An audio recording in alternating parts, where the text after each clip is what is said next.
What's up, YouTube? This is Too Raw for TV. All right, so now we are just 6 days away from Election Day, and you can always tell when Election Day is nearing in any campaign, in particular a presidential campaign, because the rhetoric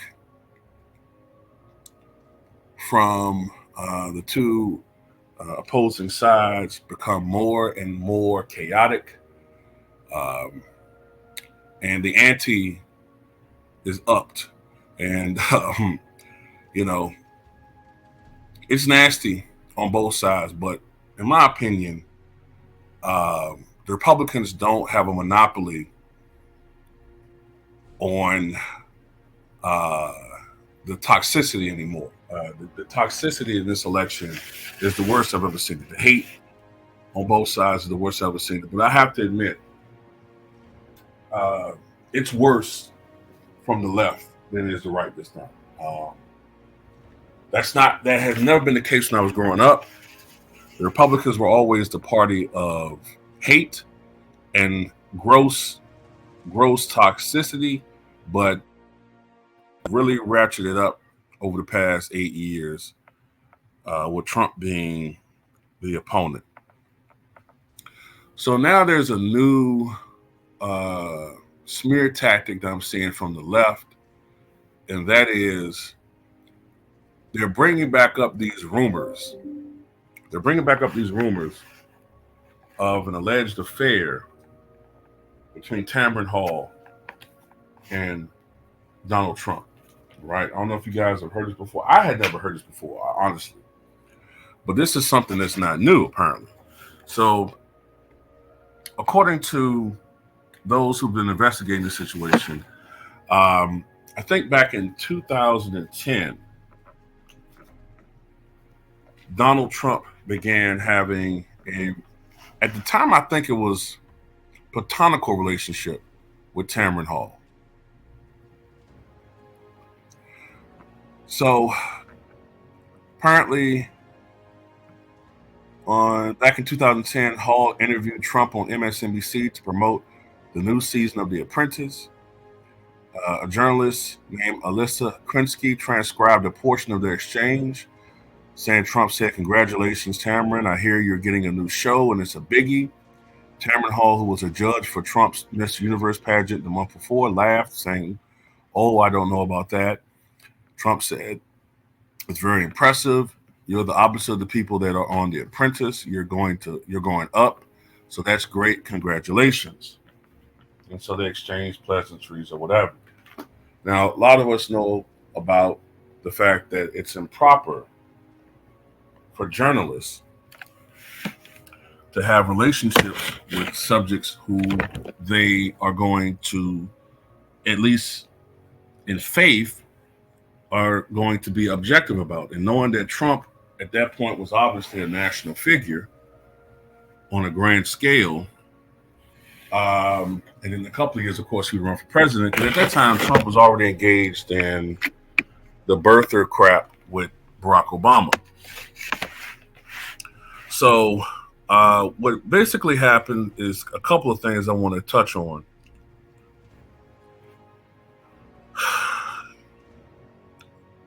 Supposedly, at the time that Tamron Hall was starting to become a featured personality on MSNBC, remember she had the show News Nation with Tamron Hall.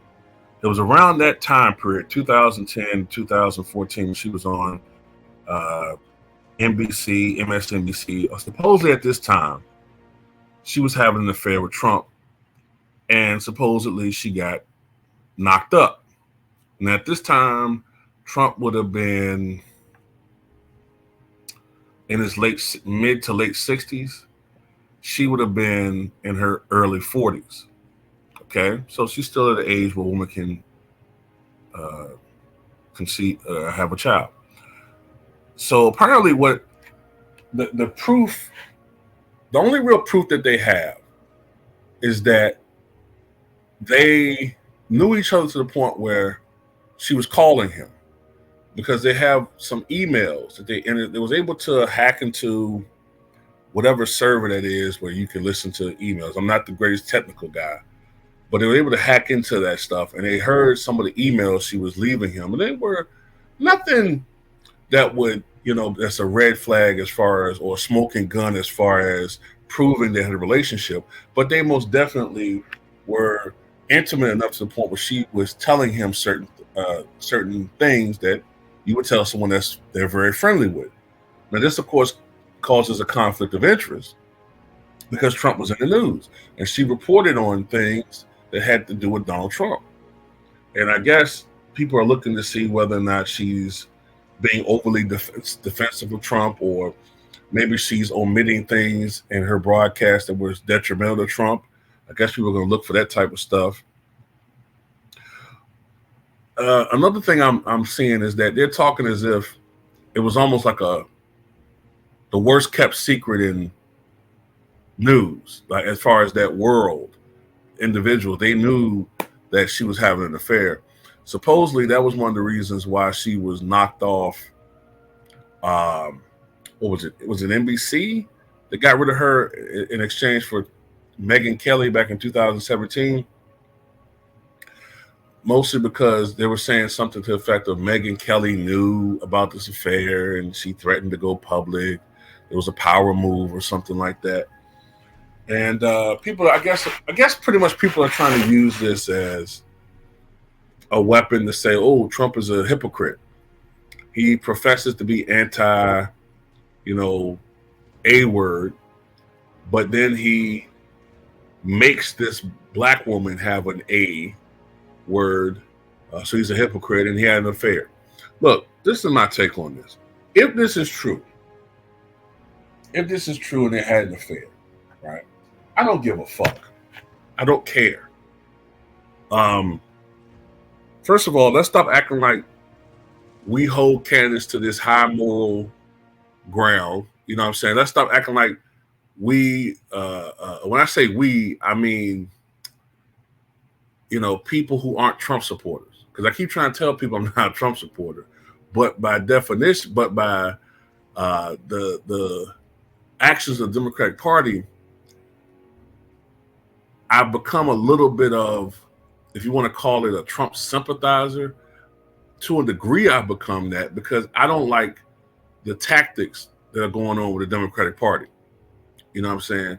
I don't like the fact that you accuse one person of being, and their supporters of being a fascist, but look how you guys move. You're openly supporting, for the most part, a wannabe dictator in Benjamin Netanyahu, slaughtering thousands of Palestinians, right?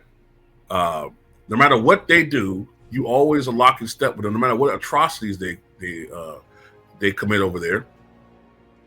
Anybody that speaks up for the Palestinian people in any way, shape, or form, you label them as traitors, which is very reminiscent of what Bush did to anybody that criticized the war in Iraq. You guys back then were so anti-war, anti-imperialism, so against his war of not premeditation, his preemptive strikes, but yet you support what this guy's doing. It's hypocrisy. You talk about a dude who you say is a dictator or want to be a dictator. It's funny you call him that, but you're talking like this guy never been president before. We've already been exposed to 4 years of Trump. He wasn't a dictator. None of his actions as president impact my life in any way, shape, or form. It's all scare tactics. This is what the Democrats are known for doing. They do it all the time. One of the guys who is supporting Kamala Harris, you said he was going to be the same thing 12 years ago in Mitt Romney. That's what you guys do. You even said John McCain was a racist, which is bullshit. By the way, John McCain, if I remember correctly, was generally anti-A word, but he also stated that if a family member of his had an unplanned pregnancy, then he would be open to options, right? So people do that. People are hypocrites. People are hypocrites all day. You know what I'm saying? Look, this whole thing doesn't make sense to me because you're putting this out there to what? Say that he's a hypocrite on that issue? But a lot of people are hypocrites, like I just said. A lot of people say one thing and then do another in their personal life. All these politicians that profess to be moral, upstanding citizens, but behind closed doors are doing all types of crap. You know, this is the party of Bill Clinton, right? Didn't Bill Clinton make a whole bunch of black prostitutes have abortions? You know, didn't he, to this day, won't acknowledge a child he had out of wedlock with a black prostitute? Didn't this guy was a serial adulterer? Hadn't this guy been accused of raping a woman, Juanita Broderick? And you guys never put him on blast. You got him campaigning, you know, on the campaign trail, acting like this guy never terrorized women. So I just don't see them as a party that has any real credibility on the issue. Then you guys say he's a wannabe Adolf Schicklgruber, right? He's Adolf Schicklgruber. He wants to rebrand the Nazi Party, Republican Party, or rebrand whatever how you want to put that. But then you say he has an affair with a black woman.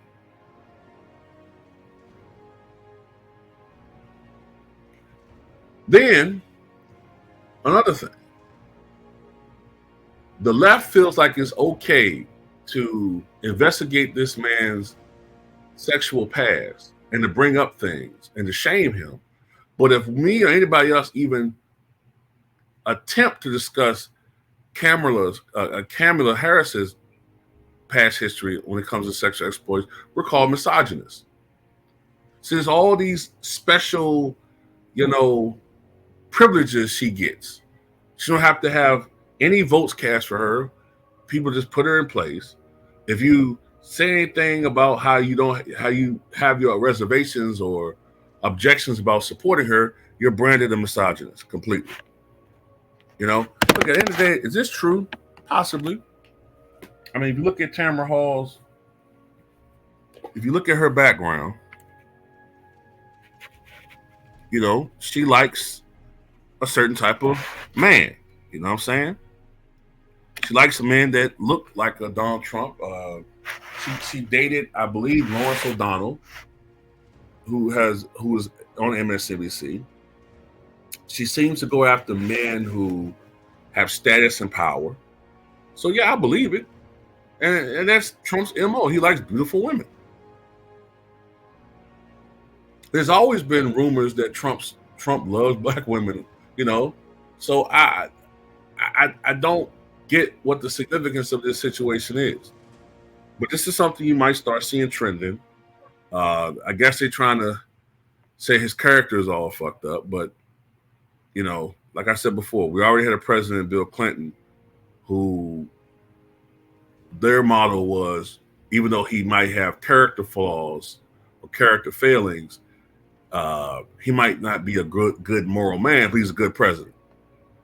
Okay? And I have an excellent track record on this because, look, at the end of the day, even though I despise Bill Clinton, I thought the Republicans was on some BS when they were, you know, orchestrating this witch hunt on this man based upon what he did in his sexual life. I don't care about that. But it's funny, it used to be the Republicans was doing that. Now you got the left doing it. They're not moving right, man. They're being hypocrites. So it's all bullshit. It's all about who is the party, like who's in charge. What's the party in power? And we're going to take that angle, whatever angle it is, that is the quote-unquote moral high ground or whatever it is that will hurt that particular person who's part of the opposite party. Not really about it's not authentic feelings. It's not about authentic, you know, grievances that you really have. You're just taking positions. But anyway, that's all I got to say about this one. I didn't give two shits about whether he had sex with Tamron Hall. You know what I'm saying? They're two adults. That's a matter between Tamron Hall and whoever her significant other was, and Donald Trump and Melania. You know? And by the way, Melania is no damn angel herself because it's been a lot of rumors about her. All you gotta do is do a little digging, you'll see what I'm talking about. So, you know, And I ain't talking about Diddy. There's some other stuff too. You know, all types of stuff would come to these people. But anyway, that's all I got to say about it. What you guys think?